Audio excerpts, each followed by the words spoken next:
Hey there, welcome to Get High Voltage. I was thinking to myself, I wonder if I could get even more high voltage. How would I do that?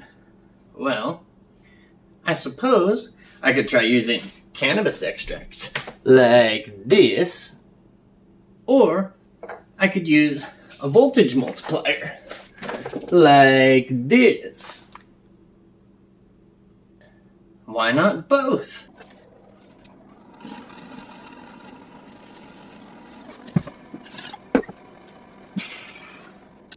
Now for the technical part.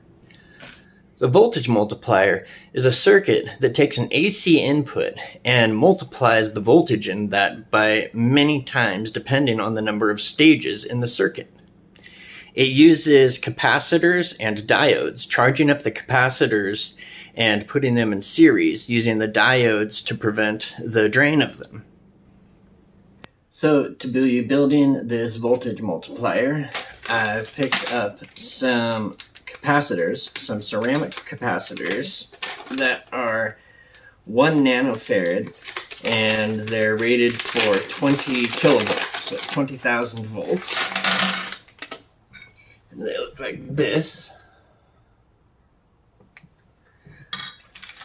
And I got some high voltage diodes that are good for not very much current, but pretty high voltage. I don't remember specifically what it was, actually, but I'm pretty sure they should handle what I'm putting at it, which is going to be my high voltage supply here.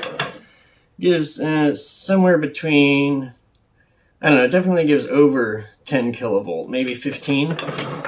It's a television's transformer, flyback transformer, sorry, and hooked up to a ZVS and a 2 amp computer input supply. So now I get to start putting these things together according to plan. So let's see. So I just realized that I had some perf board that would actually work for this and be a lot less messy than just wiring it open like this little guy here. So I'm going to use some of this stuff. Okay, so I've got some of my capacitors for one of the rows here set up. That's going to work much better than just stringing them together loose like that. Again, I'm doing like a Crocroft-Walton or Villard Cascade, I believe they're called often. So this will turn the AC into, a pulsed DC. And I think that I'm going to be getting about 4 stages of multiplication for my input. So I'm getting some of these going now. It's starting to work out. And I also realized that my flyback transformer supply is not going to work out for this project because it's like fully rectified DC output and not like even a pulsed. So I'm going to use a neon sine transformer instead.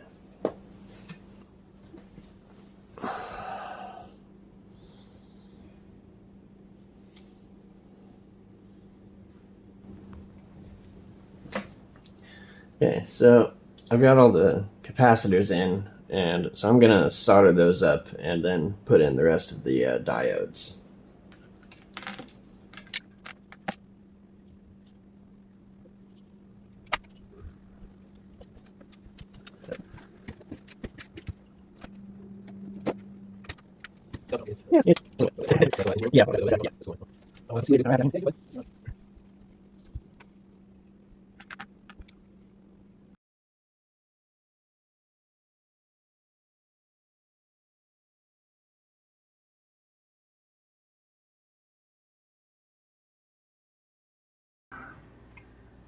Okay, now I got all the pieces put into my perf board here, so it finally looks about like that.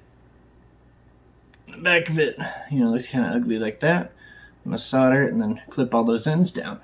And yeah, then I should have a pretty good voltage multiplier if everything works as it's supposed to.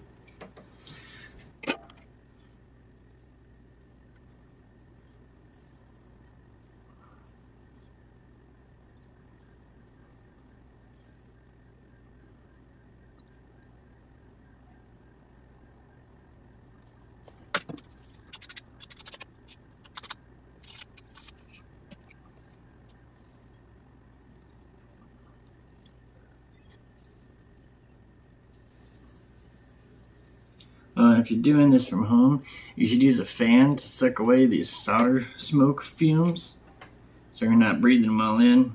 That's why electricians are weird.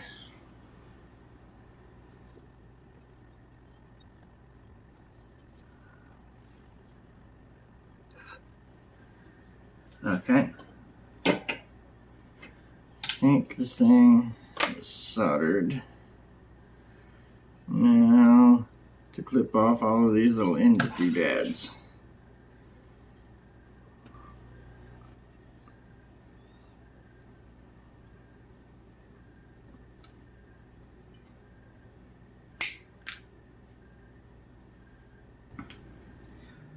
So now I've got all of the soldering done for this. This is what it looks like. So I'll be hooking up to this end high voltage AC supply, and then between here and here I'll get probably about 4 times the input, which will be 10 kilovolts. So I should be able to get about 40 kilovolts out of it, and that'll be in a pulsed DC coming out. How these voltage multipliers work is they use a lot of capacitors, which can store energy sort of like batteries do. And so it charges up all of these capacitors, and then it stacks them on top of each other so that their voltages add, sort of like you can do with batteries. The diodes are like one-way valves, so it makes it so that they're not draining out, and they all go the direction we want. So let me take a moment to get my setup together, and I'll test this out. Okay, it's all put together. Earlier I realized that the CRT flyback transformer was not an output that was really going to work for this. So I'm using, actually I just realized I'm using an AC high voltage input, which is going to work far better for this. So that should work out, I hope. This is a neon sign transformer. It's kind of a newer one, so sometimes it like trips, but it does have a low setting and a high setting. So it's, I think, a 2000 volt is the low and 10,000 is the high. And then I've got this going through, I think for AC, this is about 8 stages. So that should be pretty impressive. Let's see what happens. Okay, hopefully it's turned off.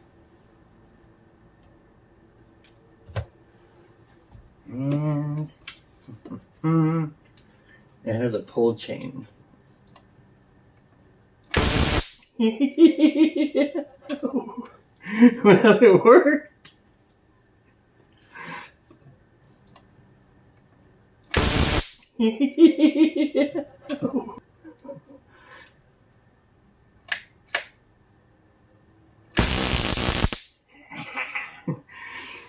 It's definitely working. I think it's just tripping its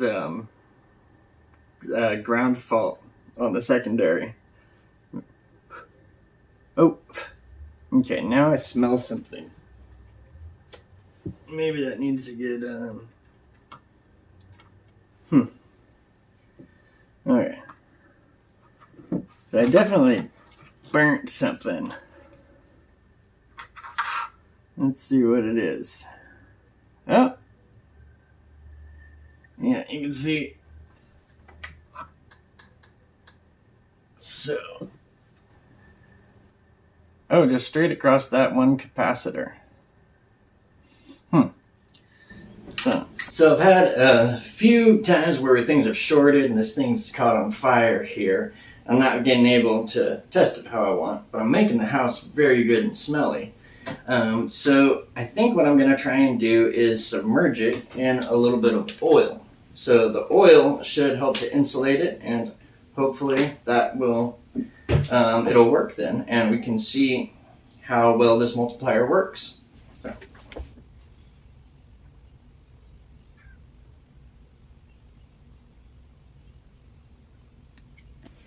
Okay, now I have the spark gap set at about 1 inch, so hopefully this will work. Let's see. Worked for about 1 second.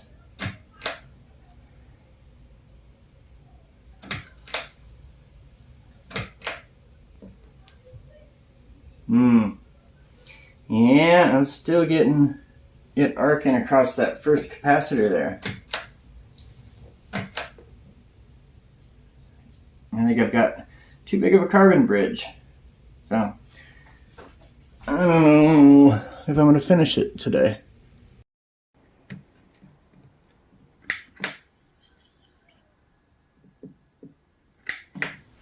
Well, it seems that short really kind of fried some of that perf board there and made like a carbon bridge across it that's shorting even, when it's submerged in the oil. So I don't think I'm going to get to rewiring that thing today. So I think that's about it for this video.